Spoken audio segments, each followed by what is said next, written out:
All right. Where is this?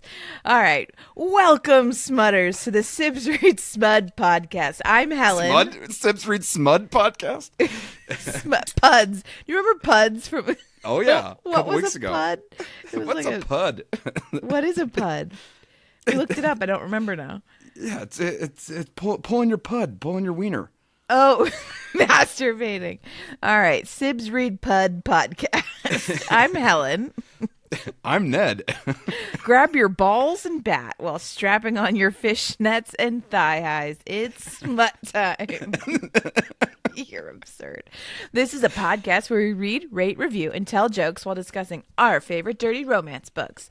If you're liking our brand of bullshit, go on and smash that like, rate, and subscribe buttons. Every little bit helps. And if you have any book suggestions or questions, reach out to us on socials, Sibsreadsmut on Instagram and TikTok, or email us at Gmail, Sibsreadsmut. Support your local libraries, Smutters. We love them, and so should you. They don't know it, but they are basically pornography dealers. So thanks. Thanks, Libby. They're hashtag sponsors. Libby loves dick. All right. So on today's podcast, Libby, that whore. Libby's such a slut. Oh my God. On today's podcast, we will be discussing Catch Her If You Can by Tessa Bailey, the ultimate smut writer. We love you, Tessa. We love Tessa. Spoiler alert, we will be talking about these books in full. Beginnings, ends, and twists are all part of our conversation. I have to scroll over, or all fair game. So if you haven't read the book, hit pause, read or listen, or listen to us first and see if you like it. Now we continue. Helen, this is literally episode 40, and you're still reading directly off of the script. I mean, God. It would be easier if you had it in bullet points, so I didn't have to go back to the scroll across. On that note, Ned, why don't you give us a brief summary of this book? That will make a lot of sense. Yes. I'm okay. sure. Catch Her If You Can by Tessa Bailey. Eve owns a burlesque club and has a bad reputation in her What? Catcher. He's a catcher. Yeah, he's a catcher. It's baseball. Wow. That's just hitting you right now. Wow, that Tessa is great at a pun. All right, start over. Just got that. Oh, Tessa. Eve owns a burlesque club and has a bad reputation in her hometown of Cumberland. Being the daughter of a strip club... Good God. Sorry. Being the daughter of a strip club owner has people looking down on her. Madden is a baseball player and a bastard, and the black sheep of his family he left in Ireland. Eve's business is falling apart, and she has taken guardianship of her niece and nephew while her sister is in rehab. Mainly, her life sucks. Madden's life sucks without Eve. They dance around each other for years until finally agreeing upon a marriage of convenience for the kids' health care. Can Madden get Eve to lower her walls and let him take her for a lifetime in Pound Town? Yeah, probably. Yeah, probably can. Mm-hmm. Probably. Wait, you didn't even mention Skylar. Well, Skylar, yeah, I mean, Skylar's the friend. We usually, these are brief summaries, Helen. We'll get into... Why don't you just read the whole book, Ned? Yeah. Read it all out loud. I mean, these are usually book reportish, but we'll get there, Helen. Cover watch, perfect cartoony cover. I mean, Perfect. Tessa Bailey knocks it out of the park again. Mm-hmm. And Tessa was your gateway. I feel like she was your gateway into this genre. Fish Fuckers was the initial book, which is not Hook, Line and Sinker was book 2. It Happened One Summer is the original. But yes, and for those listening, the audio narrators might be familiar to you people because Fangirl Down, the first book in this series, the Golf Smut, the big hitters, the guy Jason Clark did Fangirl Down. He was the male lead voice in that. So you know what that means? He read the scene from the bathroom where the girl ate his butthole. That it should in regular conversation with you. Yeah, it does. But that would be that guy who read that scene then. Yes, right? it was. Yeah. And from season 1 of the podcast, he did Beautiful Bastard. He was the male voice in Beautiful Bastard. Okay. And then Emma Wilder, the female vocalist, did Things We Never Got Over, which we love, Lucy's score, and Wild Love, one of the Elsie Silver books. Okay. So and they're in this field. They are. Yeah. Lots of credits to their names. A lot of smut. They were used to reading it. The male reader had an accent. He's from Ireland, obviously, as Ned said in the summary. The character, yeah. The character's from Ireland, but you said he's actually Australian? I believe Jason Clarke is actually Australian. Well, look at him. And so he's an accent. He's an accent doing an accent. Yeah. According to us, right? I mean. Yeah, well, I looked it up. Or he's just a normal guy doing an accent, and we think he's an accent doing an accent because we're Americans and we're at the center of everything. Yes, correct. But this is another one of the stories where it's told on 2 timelines. There's a past timeline and a present timeline, and they jump back and forth between them. It's dual perspective, which we always love, but also the back and the forth with the angstiness, I like. It helps that it gives context to the characters, and it helps kind of break up some of the monotony of the pining for each other. Yeah, which these characters have been pining for each other for a very long time. Pining. They've been pining each other. They've been riding the pine for each other for a very long time. Riding the pine. But yeah. What starting in the first meet cute is in the past when Eve is super horny for this random dude she sees in her best friend Skylar's backyard, and the first chapter I think is called I saw him first, literally. Well, that's why I asked you where's Skylar in the summary, because Skylar's kind of an important character. She and Eve are best friends, and it's Skylar's older brother who brings the new kid from school home. And so they meet in the backyard. Skylar and Eve are sitting out by the pool, and the brother Elton, who I think he's got his own book in this series. No, he doesn't. This is book 5 in the series, and it's the last book. But he's kind of falling for the quirky new best friend Veda in this series. So Elton is Skylar's older brother, and so he kind of acts as an older brother to everybody. So anyway, he brings I think it's Eldin, Eldden, with a D, not a T, not like Elton John. Listen, I listened to it with a guy with an Irish accent that I had to slow down. And I had to slow it way down to understand his accent. Anyway, so they meet in the backyard. Skylar sees hot Madden and is like, Dibs, he's mine. He's so hot. I like him.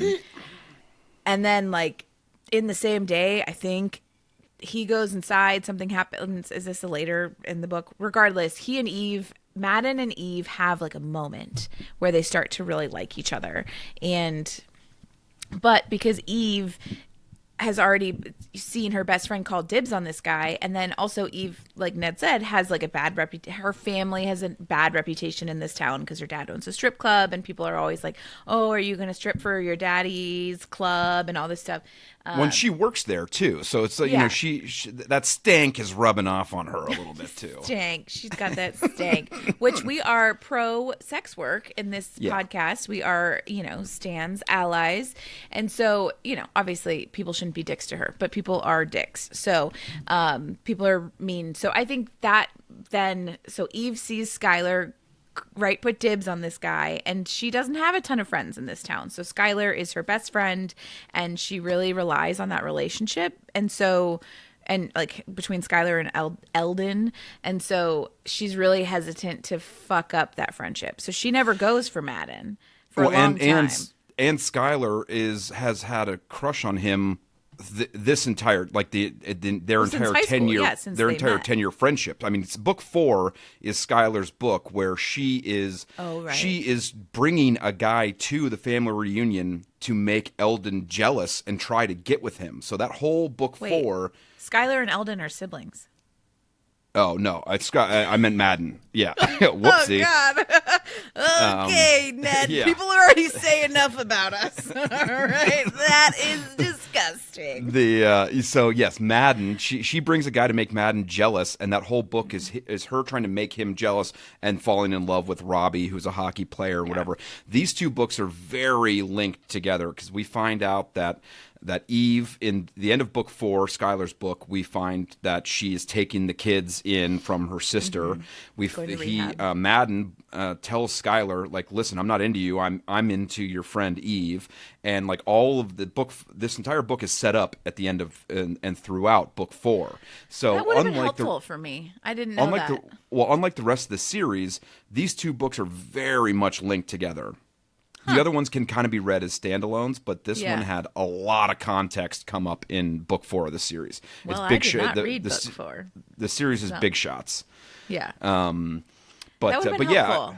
yeah. Because I think one of the things I had a hardest time, and I think I was texting you about this, was like I almost didn't believe that they wouldn't just get together. Like they very much seemed what do you call it in romance novels when they're like creating tension? Like they can't be together because of all of these like things are getting in their way of them being happily ever after. And the things that were getting in their way were like seemed really silly and not like big enough to stop them from getting together. They clearly both liked each other.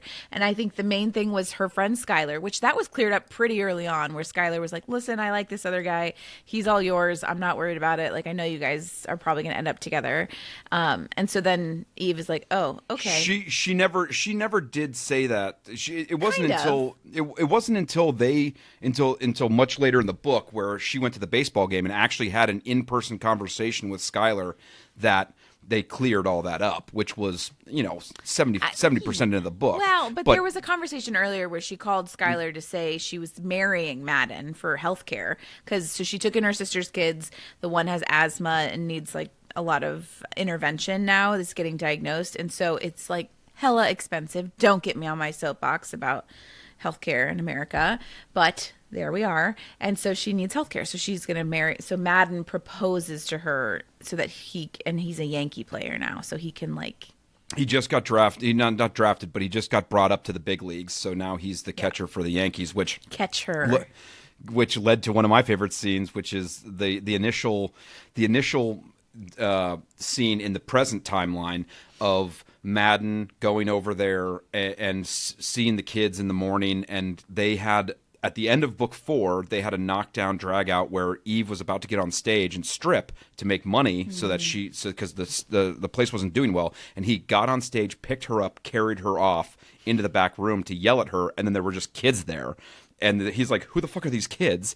And she's like, these are the kids I just took in for my sister. And, so the books are so intertwined. Not reading that book really did me a disservice. So literally, he shows up the next morning to have a conversation with her. Like, we're going to talk about last night.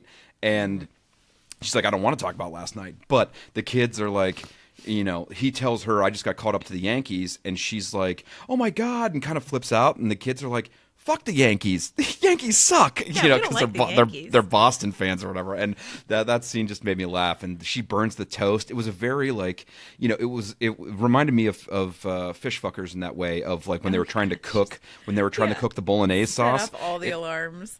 But it was very like a very real scene of like parents, a parent trying to get the kids out the door to school while trying to deal with other things, and it felt very like a very real scene with comedy, with fun. Yeah. And so he proposes pretty quickly to her and says, hey, listen, you need help, the kids need help, I'm willing to do this for you, and I want more. Skylar's okay with it. I already told her that that she's not for me, and she's happy now, and after some hemming and hawing, she finally agrees. But the present timeline and puts restrictions on it, and says it's only going to last for 6 months. I don't want to ruin your reputation. I don't want any of this stuff to happen. Yeah. And I mean the past stuff is all him kind of orbiting her and her trying not to get too close. Him trying to go after her. But the big thing from the past that we're just going to talk about right now is that she gave him a kidney. He had kidney disease. He had kidney disease and was very, very sick. and needed a kidney transplant, and she did all the paperwork in secret and gave him a kidney and never told him about it. And so that's the big thing, that's the kind of like the big reveal that they build up to throughout the story. But that's the only like big thing other than her getting treated like crap in town. I was gonna say, I feel like it's her reputation. She's like, I don't want my reputation to sully you. But it's like, well, he gets to make that decision. Like, that's not your decision to make. I feel like she continues to keep trying to protect people from her. But, like, if you're trying to protect people from you, why are you staying in the town? She turned the strip club into a burlesque club. I don't know if we said that yet. But, like, but then she's like, she does the thing that I hate, which is take the decision and or a conversation out of his hands completely and gives him no choice in the matter. Yes, exactly. Which is annoying. Yes. But so in the present, the club is failing. She won't take money from him for any of this stuff, except for the health care that he gets through the team now. Mm-hmm. And they pretty much get married, but her efforts to kind of revamp the club haven't been working, and it leads to the introduction of, I think, my two favorite characters in this entire book. Yes, one 100%. is Veda, just is this scrappy 20-year-old girl comes in and wants to start a music venue in the backyard of the burlesque club, and Veda and Eve is like, I don't have the money for that, whatever else, and Veda's like, I'll just crowdsource it. I'll crowdfund it. Like we this is a good thing. We need this. And she's like a sprightly, no nonsense, quippy, great kind of counterfoil to downtrodden Eve. And in an effort to just be like, hey, I want this shot. She's like, I'll babysit your kids if you need to work tonight. And that was really great. And right after meeting Veda, which is the nice slow roll of characters, Tessa Bailey did a great job in this too. Tessa's great writer. The way she paces it out and storytells is phenomenal. And then we meet my favorite, full Bush Rhonda. Yes. Who's like mid-50s or she's like mid-50s or early 60s, and she shows up and goes and for her audition, and Eve is like, oh no, and she's like, so can I show a little bush? And then they're like, what?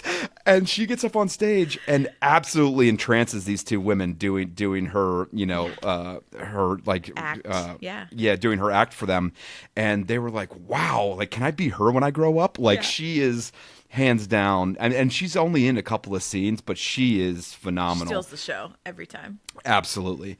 And the Madden is the protector, then and now for the whole time. And so there's a lot of stuff with the guys in town in high school were like asking her if she was going to strip and whatever else, and he'd step in and set them right, and he did that in the past and in the present. Still does, yeah. And it's very angst. There's a lot of angstiness between them, and he walks in on her and proposes to her during the semi-nude proposal. Like she likes the burlesque angle of it because she's likes the exhibition of like showing her boobs and beeve off, and like having sex where other people can potentially see them and whatever else. So 23% in the semi-nude proposal, he offers to help her with her exhibitionism. And 24% right after that, because she's doing a dance by herself in the club, and he walks in and watches her for longer than he should, and he's like, ooh la la, and then he pretty much proposes to her, and then it walks her to her car. 24%, let him breathe. He just pops her titties out in the parking lot and gives the woods a show, and then lifts her skirt so Punxsutawney Phil can see if there's 6 more weeks of winter. That beeve. Oh my God. Man. And then followed quickly by 25%, race to the finish. Eve is having a sex dream. She's super horned up, fingering herself before like the kids can come in, and we find out that she's a virgin, which was another thing where she's like, I only felt safe with him. She's been treated so poorly by all, a lot of the men in the town and everything else, that she's never felt safe enough with anybody else. So she's kind of been saving herself for Madden, and it's never felt right with anybody else. And he finds that out mid-session, later on when they have sex for the first time, and it's like, oh, okay, but the Eve is hesitant with all these changes and everything else to let anyone help her. And that means Madden, that means Veda, that means almost anybody in her life. It's Skylar, her best friend. And they kind of force their way in, It's and even to the point where once they get married, marriage of convenience, he's like, can we be friends with benefits? And she's like, I don't know, benefits doesn't sound right. What about friends with fulfillment?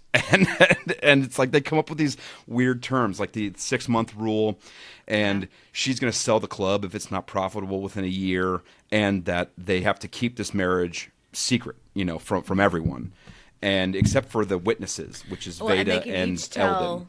It was like, okay, you can each tell one person. And it was like, okay, well, you can tell 2 people. And then it was like, it just kept kind of rolling. And then I forget, everybody found out at some point. Yeah. She went to the game. She eventually went to his game. Eldon. Did you say? It's Eldon? Eldon. Yeah.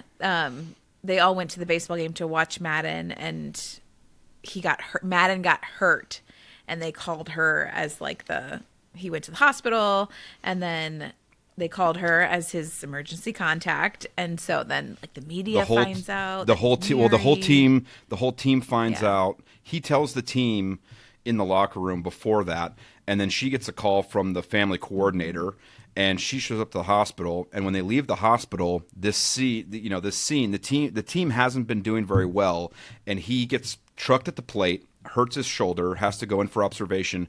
But now that he won them the game, he's now a big deal. And they called him like Down Bad Madden. Bad Madden. Yeah, Bad Madden is his new nickname. And so the press are just hounding him as he's leaving. He's leaving with his wife, and they take pictures, and they, the whole world finds out about her and him. And then they find out that she owns a burlesque club, and they're not very nice to her in the press and everything else. All her worst things of reflecting poorly on him are coming true, and it's bullshit. Listening to that sound and letting them get in her head that much. And to Madden's point, he's like, if you don't like it in this place, then leave. Let's get the fuck out. I wanted her to leave the whole time. I feel like she just wanted to prove her point, because her dad is not dead, right? I mean, he just like decided he wanted to retire and move to Florida.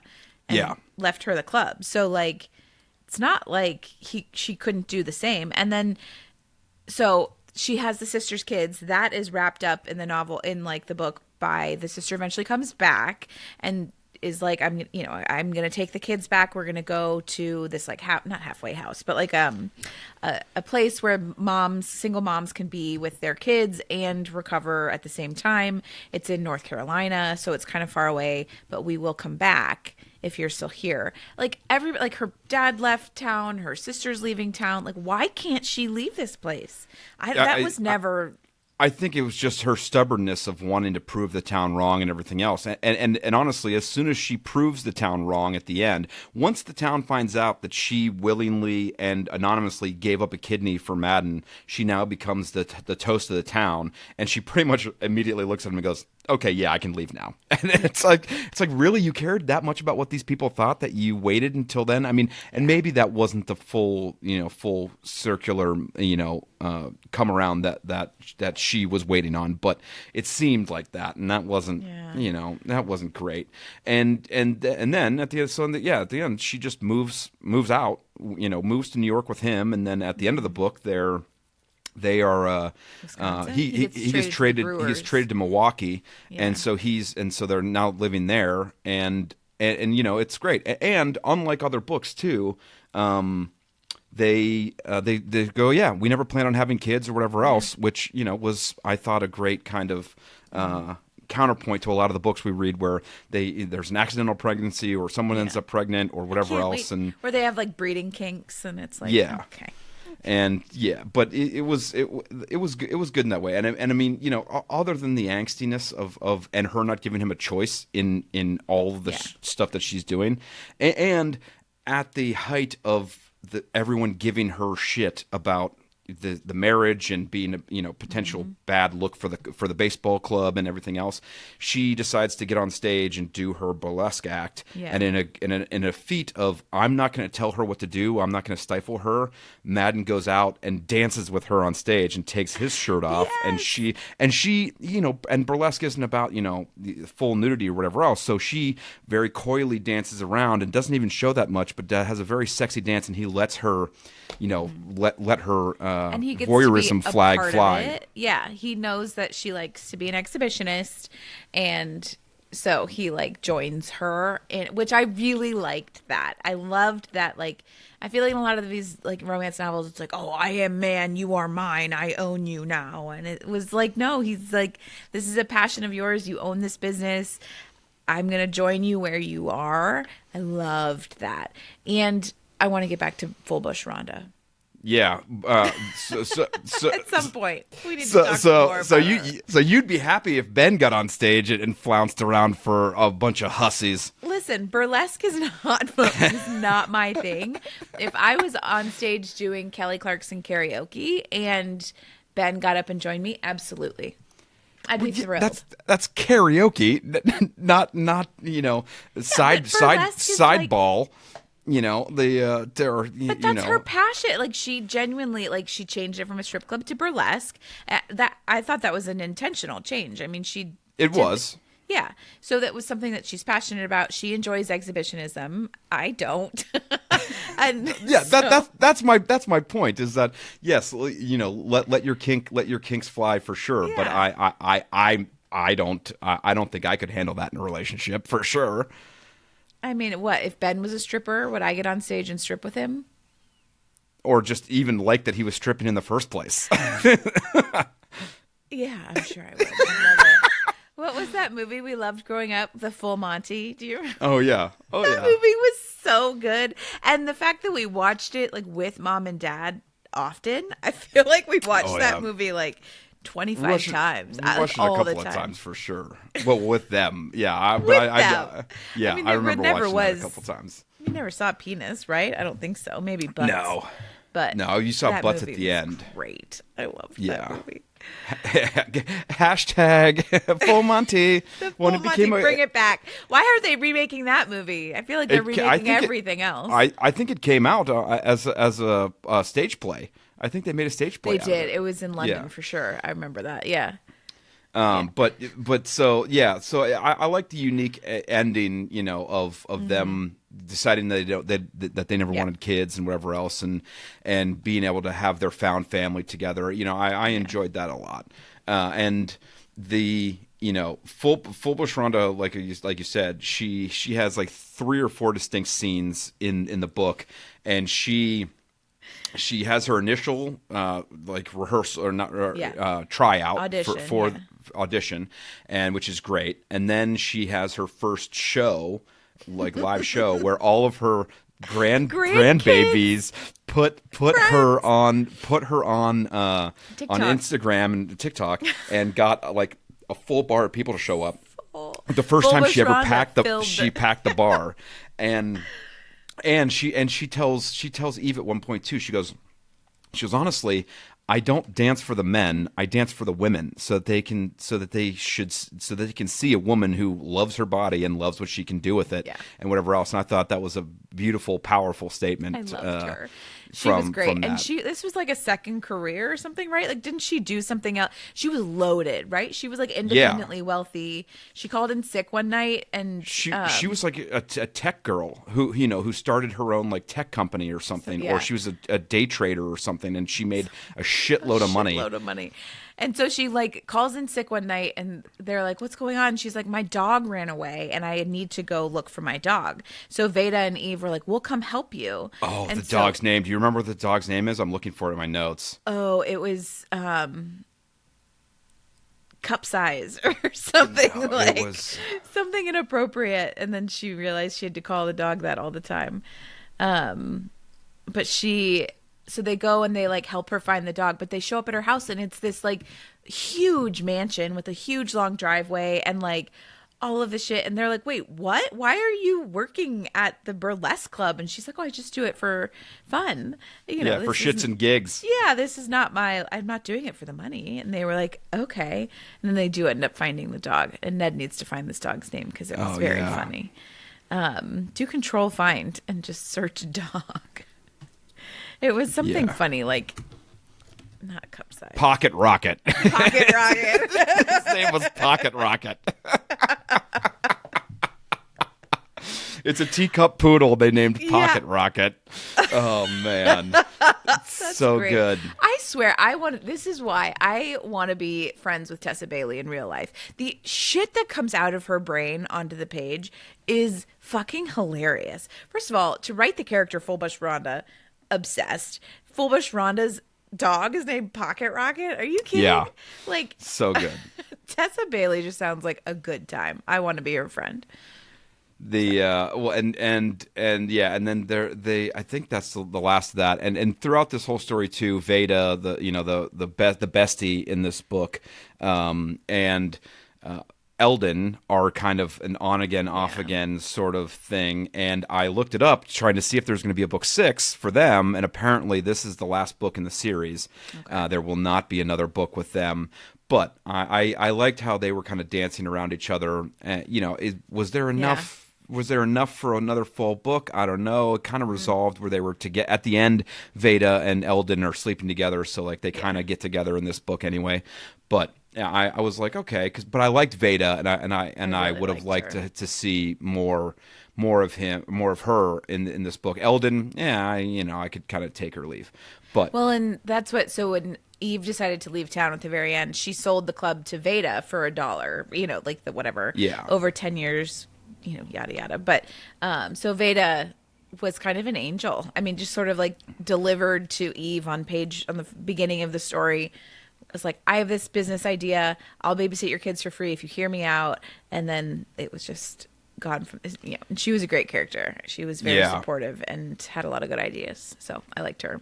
So we have now for the nitty gritty in here. We have the. 30% was the first kiss, technically, when they got married, which was, they had a big old smooch in there. I mean, we had the showing off the privates to the forest and everything else there. Didn't a car pull into the lot during that too? And so it pulled by and around them, and it was like, headlights kind of went by, and then her finger blasting herself, race to the finish, which I think you could kind of consider that a sexy, a steamy scene. And then 47%, which almost halfway through is the first like real sexiest times in here, and it's 47% couch carnal canoodle. There's a lot of nip sucking and dry humping early a.m. Kids are asleep in bed. Yeah. Fingering orgasm turns her into a puddle of bones, and she doesn't want him to see her kidney scar. She won't let him take her pants off, so she blows him. I'm like, decent trade off, and. He'll never. She direct quote from her. She'll never leave if he knows what she did for him. And I'm like, yeah, you idiot. You have a man that's willing to be with you forever, and you're just like, get away from me. It's so dumb.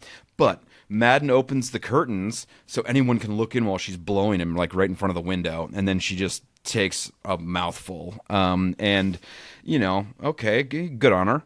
And fulfillment. Yeah, friends with fulfillment. 56% kids inside, bone outside. Mm-hmm. The kids are in bed and asleep, and Madden now knows that she can't be quiet, so he takes her outside, walking him to the car, and they fuck on the side of the building. There's a brief condo talk where she pretty much just goes, "Hit me raw, big boy," and it's pretty hot. She's a virgin. He figures it out pretty quickly. Car shows up while they're doing it against the wall, and he smothers her with kisses, and she's even crazier about it. And then he questions her about it being her first time, like mid-pump. He's like, and it was like, okay, maybe that could have probably waited until you were done. Yeah. But Veda afterwards had another one of my favorite conversations in this, where she's super fun and she wants all the deets. She's like, "Give me the Dick Digest," and and it just made me laugh. Her kind of brashness was very counterpoint to Eve's kind of like, Eve would shy away and Veda's just like, I don't give a shit. She was great, and then. 74% after he gets injured in the baseball game, she takes him back, and 74% soapy seduction leads to balcony boner. She washes him after his injury, soapy HJ in the shower, and then Madden just is like, "Hey, come with me," and they go out on his balcony, and he just bangs her in the breeze, and so that all the neighbors can listen to her, and she's into it, and it was pretty spicy. These scenes weren't as intricate, detailed, or long as some of the other books that we've read, in recent past. But, still open door, still pretty steamy. Yeah. And then 79% hallway hose down. What?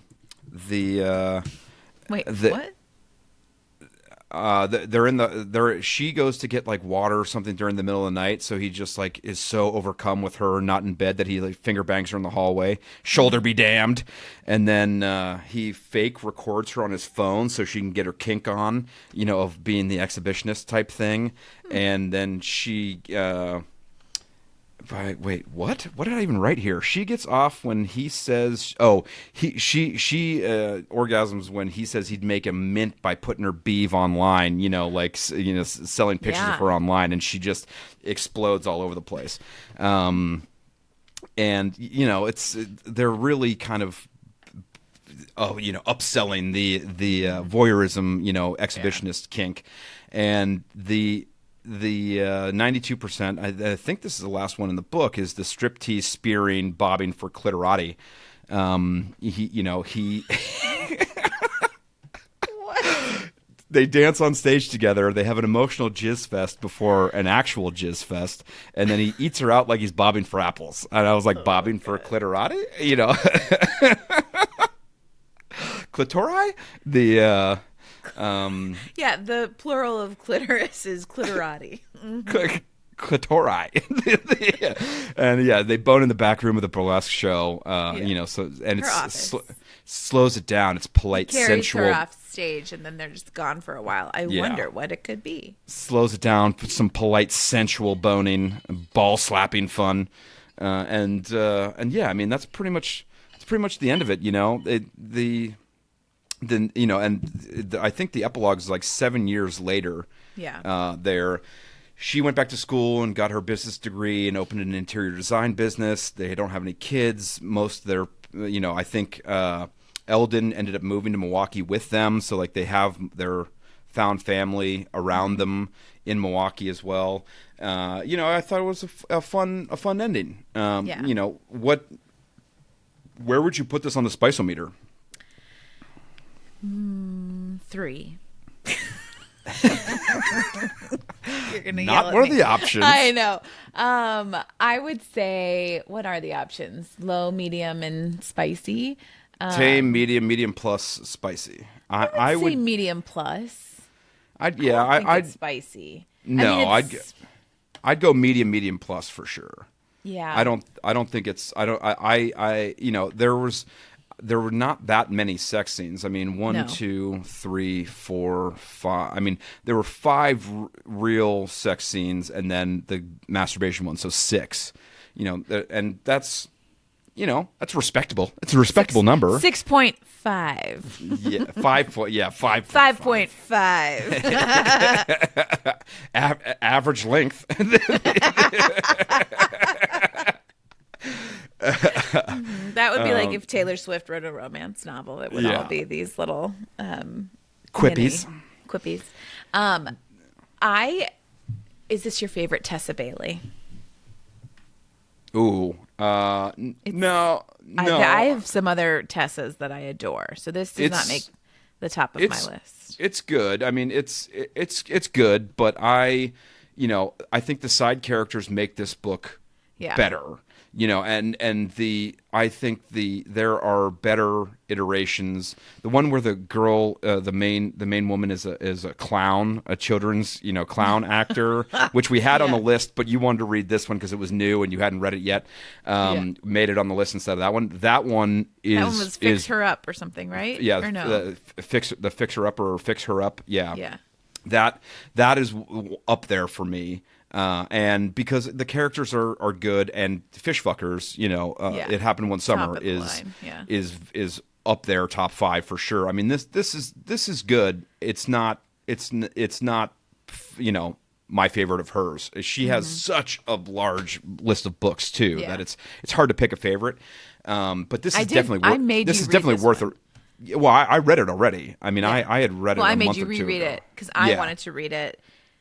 And I kind of regret not reading book 4 before this, because that feels like, to your point, that what you're saying earlier, there was a lot of crossover for sure. Yeah, like build up to this in that book, and so I feel like I missed out on the full but this experience. this is definitely worth a read, though. I mean, while it might not be in my top 5 of hers, it's absolutely worth a read. I mean, she's just a great writer. I'm an auto read for Tessa. Anything Tessa does, I will read. I love for sure. her. Anything that comes out from her. Did you have a favorite scene? Anything with full Bush Rhonda. I mean, like the fucking dog, looking for the dog under the car, and Pocket Rocket. Like, I mean, I loved anything full Bush Rhonda. Made me giggle.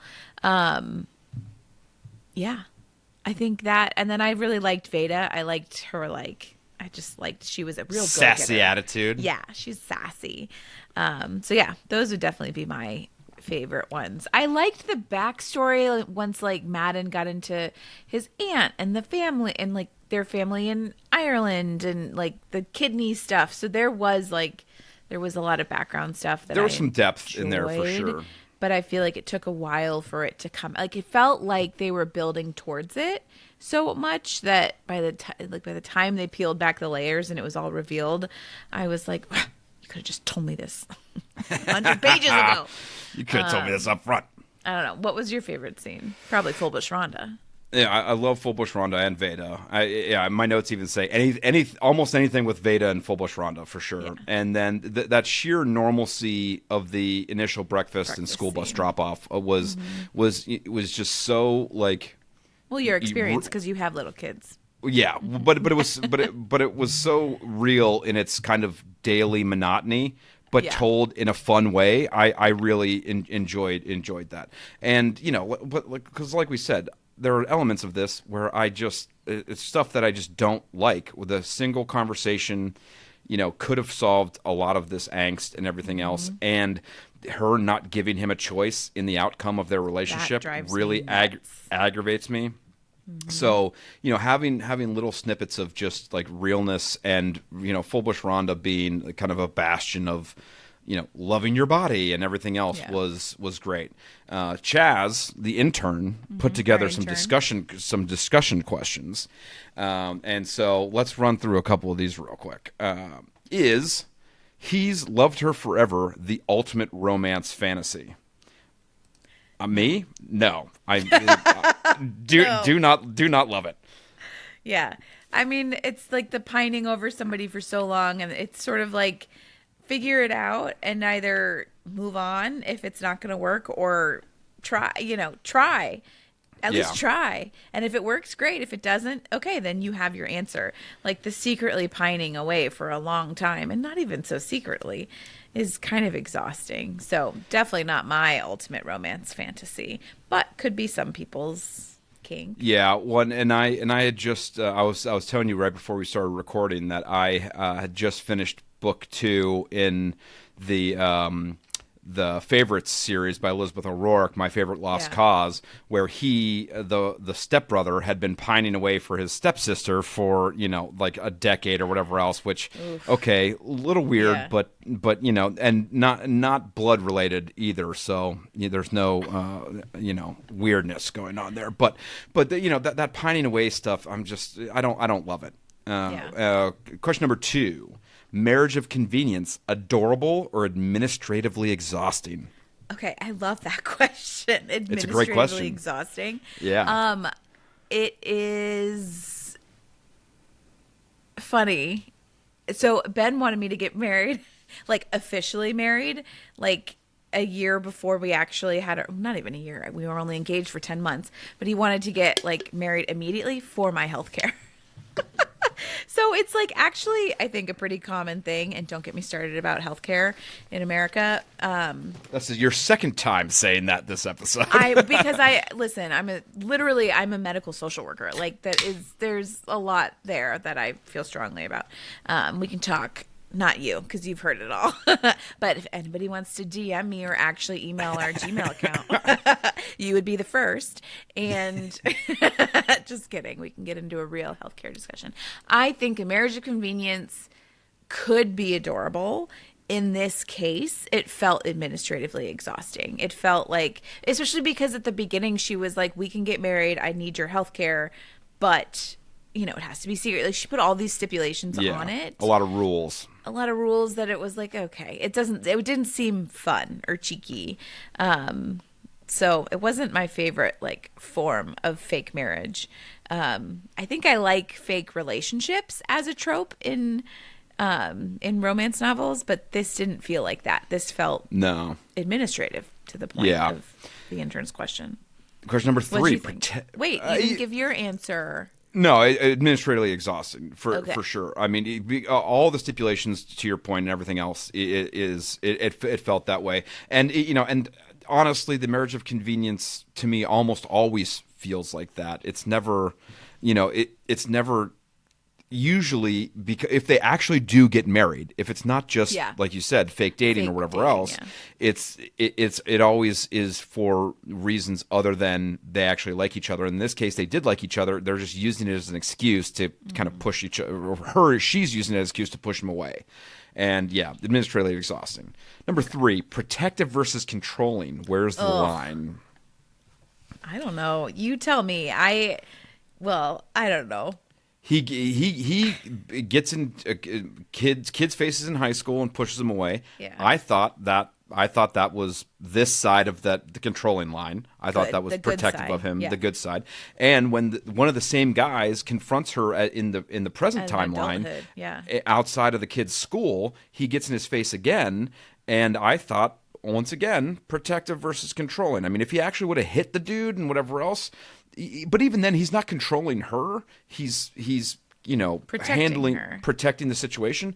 But also, if he would have stepped in and not let her dance at the end, that would have been controlling, not protective, because that affects his feelings more than it does hers. Yes. Anything that he does to protect her feelings, that is where the line is. If the line then becomes him protecting his feelings over her feelings, because he doesn't want her to do something because of how it affects him, that's where the line is for me. Does that make sense, Helen? That makes so much sense. And ladies, we are taking applications for Net to be Ned's girlfriend in the DMs and on the Gmails. He is a really great guy, as can be explained by his answer just now. I completely agree, Ned. Good job. You are completely you are completely right. Also, I just to second what you said, like, it is so I don't know how we grew up to that I grew up, I guess, specifically as a chick. I hate like feeling like somebody is being over, like I'll fight them. I think I got you into a lot of fights in college, actually. But I don't know. I'm a squirrely one, and I don't like feeling like anybody's trying to control me ever. And so I don't know if that's just like I don't know. So controlling is one of my like. I feel it. It gives me the ick immediately. I did not think I almost felt like she was kind of overly controlling and like making all the rules for this relationship and all of this stuff. So, and that frustrated me. So I think she thought she was trying to protect him, and she was really just sort of controlling the situation. And he was doing a very good job of being protective and not controlling. Yeah. What kind of tropes do you think were in this one? I mean, we definitely had sports? friends to lovers. Yes. Marriage of convenience. I mean, it was technically a baseball theme. There Yeah. was one real sports related scene in this, where It's much more like burlesque focused. And that's why the baseball cover threw me off. Yeah. Well, and I just read book 20 in the Pittsburgh Titans series case. And that they win the Stanley Cup in that, and it's there's a lot more actual sports in that book where than in this one. I honestly, this even being called a sports romance is almost ancillary to the entire thing. Yeah. But it's still, he is a baseball player. Did revolve around they did go to a game. He did get injured. It did move the story along a little bit. And gave him the whole impetus for the relationship in the first place. So I mean, it did kind of have a big arc in the story, but I mean, protective male main character, secret marriage, caretaking hero, full Bush Rhonda, found family, trope. to a certain degree. I mean, and there was some deeper themes in here. They didn't hit it, they didn't hit it as hard as some of the El Kennedy books we've read or whatever else. But I mean, she gave up a kidney for the guy. They obviously had deep love, learning to love your body, especially later in age with full Bush Rhonda. There's a lot of how to stand up for yourself, especially in she took a lot of shit from that town. Small town, I was gonna say that small town, like everybody talks about everybody. Yeah. The judgmental relationship, social judgment, was a big thing in there. And it's I thought there were enough good tropes in there, where it kind of hit the high notes of some of these. He falls first, he falls harder. There's a lot of that in there as well. I think we hinted at it before, but I don't know if we'd come. Well, I guess we came right out and said it. Would you recommend this book? Hell yeah. Hell yeah. Hell yeah. Anything Tessa Bailey writes, I've already said this, I love. Her sense of humor, I'm dying to know her in real life. I think that she's a phenomenal writer, even if it wasn't my favorite characters that were put together in this situation. Yeah. They were still fantastic. Like, her worst book is better than some of, other people's best books. Yeah. So I would absolutely recommend it. I don't know if I would recommend it to Mom. Hi, Mom. Only because I feel like she hasn't even started listening to season 2 yet. Yeah. She's a terrible mom. She'll come around. I feel like there would be, if you are already a judgmental person about strip clubs and the sex positive sex work and things like it, if you're going to come into it and have a judgmental stance on that already, I don't know if this would float your boat. I feel like you might have a hard time getting over that and being supportive of her whole mission with her burlesque club.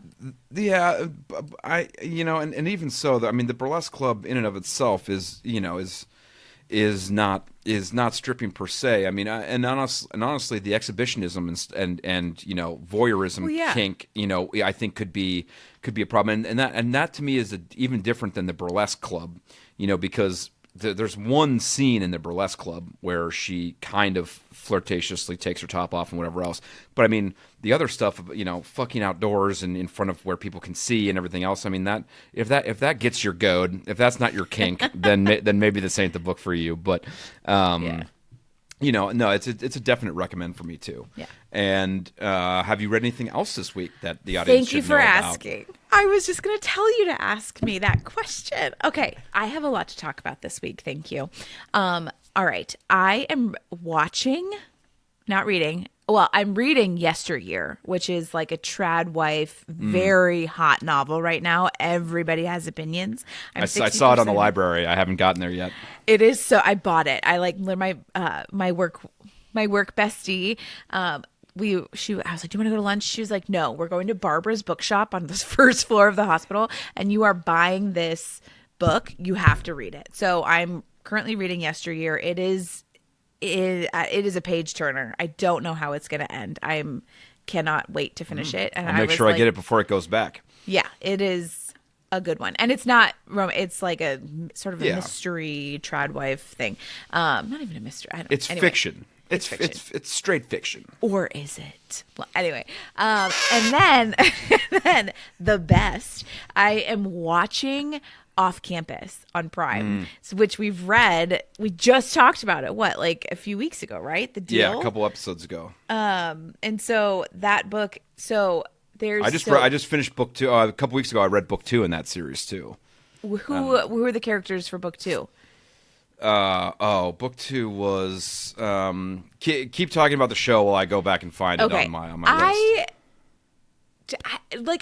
Between Heated Rivalry being turned into a show and reading those back to back, like the Heated Rivalry book, I enjoyed it. It was fine, but the Heated Rivalry show obviously has become like a part of the zeitgeist. And then this show is so. First of all, it's very closely aligned to the book, to The Deal by Elle Kennedy, and so I am loving it. And then I cannot get over how big Hannah's boobs are. Like and I know that I like shouldn't care about that. Like body positivity. I literally had to Google. There's a whole article online about the fact that because there are topless scenes where Eve is the girl in this book. Hannah is the main character, and her roommate Allie maybe is.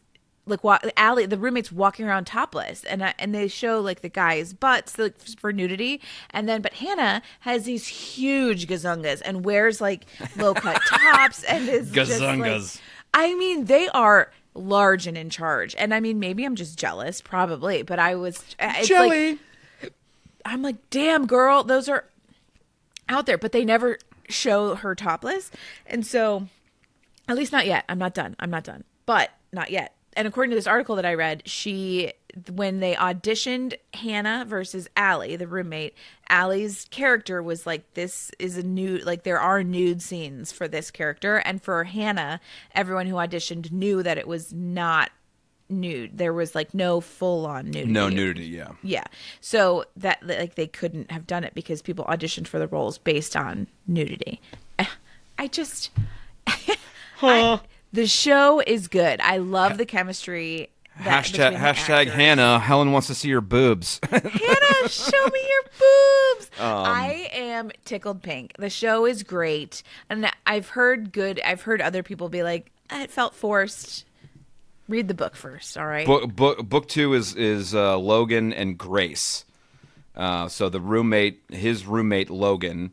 Okay. One of the other 4 guys that lives in the house, and Grace is, I think she's younger. She's like a freshman or whatever else. Okay. So it's the girl is someone we hadn't seen before. The guy is one of his roommates from that book. It's really good, and I like you were like, we need to record, and I was like, I just want to read my book Yesteryear and watch this show. And I don't want to take care of kids. I don't want to do bedtime. I don't want to record the podcast. I just want to go watch. Did you get through the Death Book, Collected Regrets of Clover? No, I renewed it on the library. Yeah. I'm trying. And what else? I've read other stuff. Let me see. What have you read? Well, we've been talking about all of the bad stuff going on in the world or wherever else. I'm reading a action series of books. I just finished book 6 in the series, Martyr of Nogales, where the child trafficking ring along the border gets absolutely destroyed by a guy, an ex-cop who went to jail for killing some people, and he gets brought out of jail to find his daughter who was trafficked, and then now he's just going around the world killing everybody that traffics kids, and Yeah, it's pretty great. If you want to see those pederasts, go down, he kills them with abandon and lots of gore. So I finished that one this week. Personally taking down the files. Yeah. I read I read all of the Rose Hill series by Elsie Silver. Jesus, Ned, that's a long series. How many books are in that? Four books. Oh. Wild Love, Wild Side, Wild Eyes, Wild Card. Okay, for the record, people, he did this in like a week. Yeah. I just want people to have context. My favorite Lost Cause, Case, Heir of Navron, a sci-fi novel. How many books did you read this week? 7? 8? Yeah, there's a two-parter in there, so technically 8. And and I finished another one. Today. Another Elsie Silver. I'm going back and doing the her other series, the whatever Flawless series. I'm reading. I just finished book 1 of that today. Yeah, Helen, you knew this. Wild. I read know. a lot. It's so insane. I'm trying to think what else. Oh, Chestnut Springs series. So you just brought that one up, right? Or you told me you just read that. I finished book 1 and book 2 of that. That one's it's currently being developed for TV. Yesteryear, actually the book that I'm currently reading, before it even came out, Anne Hathaway bought the rights to make that into a movie. So that will be good. And I saw something else. There's a lot of big ones that are big romance novels that are being made into movies and shows. Well, Smelly Belly, do you know what we are reading next week? Literally. Didn't look, don't know. Oh, no, shit. Shut up. I shouldn't have said that. Okay. It is Something Insane. Something at Baby and the Night Crawlers. Baby and the Late Night Howlers by Catherine Moon. Did I pick this one? Yes, you did. Shit. Okay. And we only have it from the library for 4 more days, and people are waiting on it. So we have to listen to it post haste to get it in for next week's episode. All right, Catherine Moon. What is this? I know you and this one has been there for a bit too. So this is we picked this one last summerish, but. If you are liking our bullshit and generally us laughing at our own jokes, okay. Before you read the exit, this is what it is. With her heat on, this is for Baby and the Late Night Howlers. With her heat on its way, she needs to find a pack, a nest, and alphas that she can trust. She wanted to have a fun night, not get knotted, bitten, and bonded. I think this it sounds like a Why Choose novel. I think this is the novel where the wang goes into the thing and then expands into the thing. It goes into the wang goes into her hole. The wang goes into her full Bush Rhonda and it expands and then it gets stuck. I think that's what this is. Man. Oh my yeah. God. Well, all right. Sorry. You can take us out now. Good luck next week, folks. If you're liking our bullshit and us generally laughing at our own jokes, please rate, subscribe, review, all that good shit. Generally, golden shower us with praise. Thanks for listening, and tune in next week, Smutters. Stay smutty. Stay smutty. Goodbye. Wah-ha. Put your bat down. Baseball.